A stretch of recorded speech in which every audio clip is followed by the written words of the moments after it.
भारत पाकिस्तान में युद्ध होगा, लेकिन भारत में भीषण गृहयुद्ध होगा।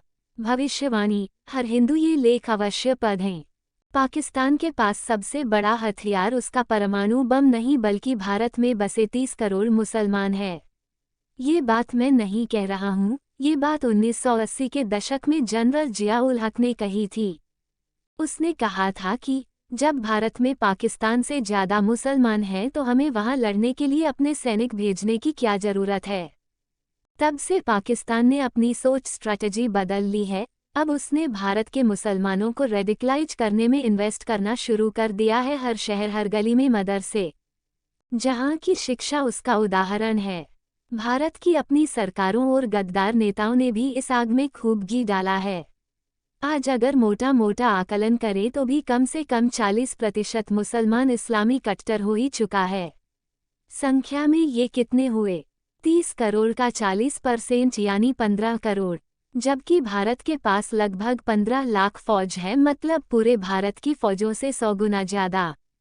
अब अगर पाकिस्तान इन्हें भारत में दंगे फसाद फैलाने का सिग्नल दे दे, जबकि हर मुस्लिम के घर में हथियार भी है, तो आप कैसे संभालोगे? और जो बाकी के 15 करोड़ हैं वो आपके साथ खड़े होकर इसका विरोध करते नहीं दिखेंगे। वे या तो मूकदर्शक बनकर हवा का रुख भांपेंगे या शोर मचाएंगे कि मुसलमानों के साथ कितना अत्याचार हो रहा है। इस शोर में सेकुलर मीडिया और हिंदू विरोधी विचारधारा वाले नेता भी इनके साथ रंडी रोना चालू कर देंगे। अगर 2-4% मुसलमान सचमुच इसके विरोध में भी होंगे तो वे वैसे ही अप्रासंगिक होंगे जैसे 1946 के पहले भारत विभाजन के समय थे। पिछले कुछ समय से भारत के अलग अलग शहरों में किसी न किसी बहाने से 50,000 या 1 लाख मुसलमान जुटते रहे हैं। उन्होंने हिंसक प्रदर्शन किया है, कभी किसी हिंदू त्योहार के मौके पर या कहीं पैगंबर से गुस्ताखी के विरोध के बहाने से। पता है ये सब क्या है? ये विरोध प्रदर्शन नहीं है, ये सब उसी मारक हथियार के मैकेनिज्म को टेस्ट करने की पाकिस्तान की प्रक्रिया भर है। सबूत, भारत में 1965 तक मुस्लिम रेजिमेंट सेना थी जिसमें मुस्लिम समुदाय के लोग थे। पाकिस्तान युद्ध में उन्होंने पाकिस्तान युद्ध 1965 में पाकिस्तान पर हमला करने से मना कर दिया था, तब उस रेजिमेंट को तोड़ा गया था। लेकिन सोचिए ज़रा, इससे निपटने की हमारी तैयारी क्या है? हम समझते हैं सब सरकार करेगी। जिस दिन युद्ध होगा उस दिन हाँ सरकार करेगी। जितना सैनिक उपलब्ध होंगे उसे बॉर्डर पर भेज देगी। वो रेल की पटरी उखाड़ देंगे, गद्दर मचाएंगे, लूटपाट करेंगे। ऐसा ही कुछ 1947 में कलकत्ता में देश विभाजन के समय हुआ था, जो एक किंगवी सच्चाई है। लेकिन क्या आप इन 15 करोड़ को रोक पाएंगे? युद्ध जिस स्तर पर लड़ा जाता है उसका मुकाबला भी उसी स्तर पर किया जा सकता है। दुश्मन सामाजिक स्तर पर लड़ाई लड़ने को अपनी तैयारी लगभग पूरी कर चुका है, लेकिन क्या हम इस दिशा में एक भी कदम आगे बढ़े हैं? नहीं, बस सारे दिन मोदी मोदी। वो पंचर बना लेंगे, मुर्गा मुर्गी बेच लेंगे, हजामत बना लेंगे, नहीं तो फेरी लगाकर कबाड़ खरीदेंगे बेचेंगे, लेकिन वो इन चीज़ों में अपनी शक्ति जाया नहीं करेंगे, क्योंकि उन्होंने अपना लक्ष्य तय कर रखा है। वो जो भी करेंगे अपने उसी लक्ष्य की प्राप्ति के लिए ही करेंगे। हाँ, उनके कुछ लोग जो प्रशिक्षित हैं वो इन मुद्दों पर सार्वजनिक रूप से सीमित मात्रा में बोलते देखे जा सकते हैं, जो सिर्फ आपको व्यवस्था के प्रति आक्रोशित करने के लिए। वो सिर्फ मुद्दे को लोगों के बीच उकसाते हैं और फिर अलग हो जाते हैं, और वहाँ मौजूद हम आप उस मुद्दे के पक्ष विपक्ष में वाक्युद्ध में संलग्न होकर अपने आपसी रिश्ते बिगाड़ते हैं और वह तमाशा देखते हैं। ये भी उनकी रणनीति का हिस्सा है जिसे हम हिंदू भांप नहीं पाते। ऐसी विषम परिस्थिति में अब भी समय है कि हम समय रहते अपने छोटे छोटे आपस में वैमनस्य पैदा करने वाले मुद्दों को पीछे छोड़ अपने अस्तित्व के संकट के प्रति एकजुट हों। इससे निपटने का कोई एक्शन प्लान बनाएं और उस पर अमल करें। अन्यथा वह समय अब आ गया लगता है कि हम विश्वगुरु के सपने देखते हुए अपना वर्तमान भी खो देंगे। जब धर्म ही नहीं बचेगा तो धार्मिकता किस काम की रह जाएगी?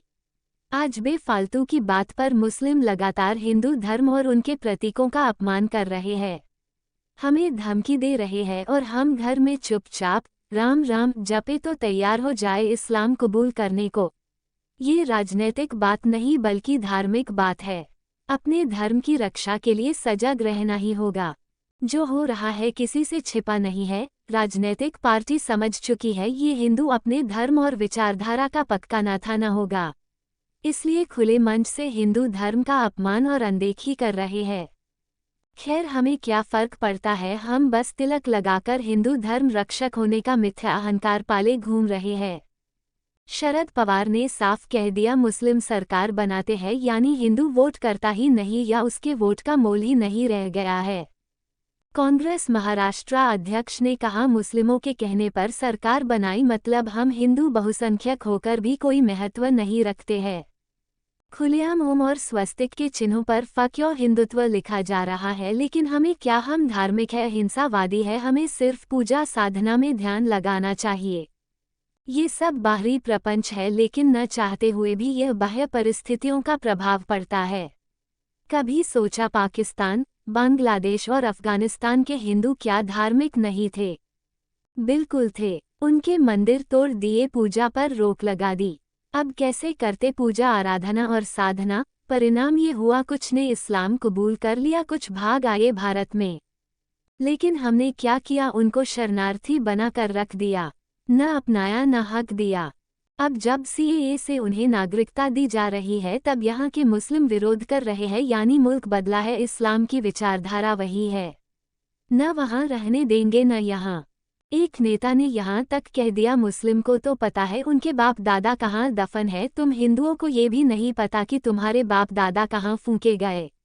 लेकिन हिंदू को इससे फर्क नहीं है, वो धार्मिक है, अपने साथ साथ दूसरे धर्मों का भी सम्मान करता आया है और अब यही विचारधारा कमजोरी बन गई है। तभी अब मुस्लिम सीना ठोंक कर कहते हैं हमने 800 साल राज किया, जबकि हिंदू सनातन धर्म इस्लाम से पहले से था, तो हम तो साल भी नहीं गिन सकते कि हमने कितने साल राज किया है। सनातन धर्म के मूल में अहिंसा नहीं थी, वरना देवी देवता की परिकल्पना अस्त्र शस्त्र के साथ नहीं करते। ये गौतम बुद्ध, महावीर और गांधी ने हमें अहिंसावादी बनाकर पंगु कर दिया है। ये स्थिति है कि कोई हमारे साथ गलत भी करे तो हमारा हाथ नहीं उठता, शस्त्र उठाना तो दूर की बात है। मैं शुरू से कहता आया हूँ, कल का काया हिंदू आज का मुस्लिम है और आज का काया हिंदू भविष्य का मुस्लिम होगा। भविष्य इसको प्रमाणित कर देगा, आप लिख कर रख ले। अतः हिंदुओं से विनती है कि अभी भी वक्त है, सजग हो जाए, वरना जब उन्मादी भीड़ आपके दरवाजे पर खड़ी होगी तो पछताने के सिवा कुछ हासिल नहीं होगा। सदा याद रखे, धर्म की रक्षा करना सबसे बड़ा धर्म है, लेकिन ये बात हम हिंदू अभी नहीं समझ पा रहे हैं, लेकिन भविष्य इसका एहसास जल्द ही करा देगा। भविष्यवाणी, भारत में अगला युद्ध पाकिस्तान से होगा, लेकिन वो युद्ध नहीं, भारत के अंदर विश्व का सबसे बड़ा गृहयुद्ध होगा। शिव प्रेरणा संस्था की भविष्यवाणी। बेहतर होगा कि हमारा सनातन समाज अभी भी समय